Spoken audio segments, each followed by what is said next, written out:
સિંહ દર્શનના નામે વન્ય પ્રાણીની પજવણી કરવાનું કેટલું ભારે પડી શકે છે તેનો કિસ્સો અમરેલીના લીલિયાના અંટાળિયા ગામે સામે આવ્યો। 3 દિવસ પહેલા સિંહના મેટિંગ પીરિયડ દરમિયાન સિંહને ખલેલ પહોંચાડનારા 21 વર્ષીય યુવાન અહેમદ ઉર્ફે સોહિલને ગુસ્સે ભરાયેલા સિંહે ફાડી ખાધો। આ ગુનામાં ઝડપાયેલા 2 આરોપીઓને કોર્ટે 2 દિવસના રિમાન્ડ પર સોંપતા જ વન વિભાગની ટીમ તેમને સીધી ઘટના સ્થળે લઈ ગઈ હતી। જંગલની જાળીઓમાં સિંહના હુમલાનું લાઈવ રિકન્સ્ટ્રક્શન પંચનામું કરાયું, જ્યાંથી મૃતકના ચપ્પલ અને લાકડી પણ મળી આવ્યા। વન્યજીવ સંરક્ષણ કાયદા હેઠળ વન વિભાગે હવે આ બંને ગુનેગારોને કાયદા પ્રમાણે કડક સજાની તૈયારી કરી છે, જેથી ભવિષ્યમાં કોઈ વનરાજની પજવણી ન કરે।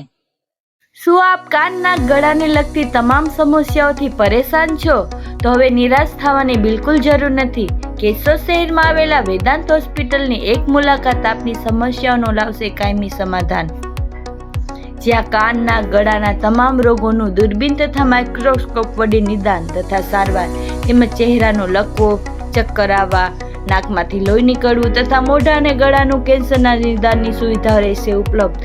વેદાંત હોસ્પિટલ, બીજો માળ, વિનાયક હોસ્પિટલ, વૃંદાવન કોમ્પ્લેક્સ પાછળ, કેશોદ। એપોઇન્ટમેન્ટ માટે ડિસ્પ્લે પર આપેલા નંબર નોંધી લેશો।